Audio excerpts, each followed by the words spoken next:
এটা জাপানের একটি আবাসিক এলাকা, যদিও গ্রামাঞ্চল।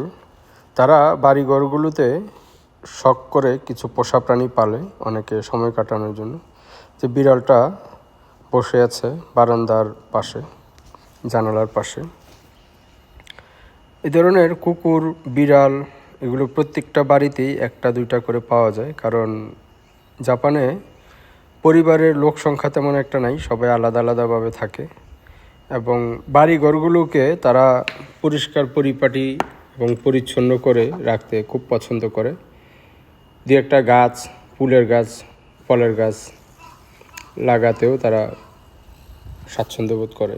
এটা আমরা দেখতে পাচ্ছি জাপানের কাকি ফল, যেটা অর্থাৎ অনেকটা বাংলাদেশের গাবের মতো। বাংলাদেশেও এখন এই ফলটা পাওয়া যায় প্রচুর পরিমাণে। এটা একটা বাড়ির সামনে গোলাপ গাছ লাগানো আছে, খুব সুন্দর। এখানের গাছগুলোতে প্রচুর ফুল ধরে। এই গোলাপের প্রত্যেকটা শাখায় প্রশাখায় কাণ্ডেই ফুল ফোটে। গাছগুলো অনেক বড়, উন্নত প্রজাতির।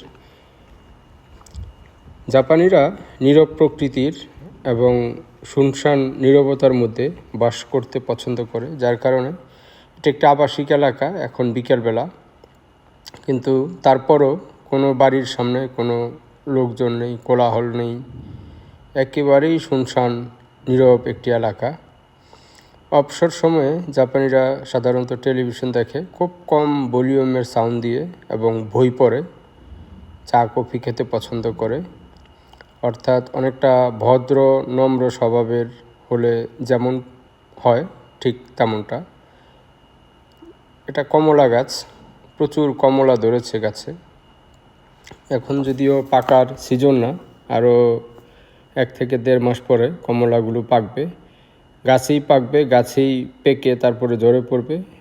তারা সাধারণত ফল খুব বেশি একটা গাছ থেকে পেরে খায় না, দোকান থেকেই আনে।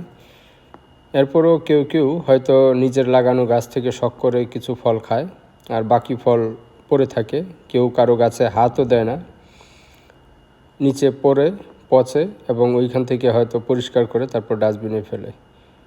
কেউ চাইলে দিতে পারে একটা দুইটা। অনেকের হয়তো কৌতূহল থাকতে পারে যে তারা চাইলে কি দেয় না। চাইলে হয়তো দেয়, কিন্তু কেউ আসলে সেভাবে চায়ও না। তো বড় গাছগুলো সাধারণত যাদের বাড়ি ঘর আছে, স্থায়ী নিজের জায়গাতে বাড়ি, তারাই গাছ লাগায় 2-4টা। এছাড়া সব জায়গাতে গাছ লাগানোর অনুমতি নেই। সাধারণত ছোট গাছ যেগুলো টপে হয়, শিকড় খুব বেশি একটা গভীরে যায় না, মাটির উর্বরতা নষ্ট করে না, এমন গাছগুলো লাগানোর অনুমতি।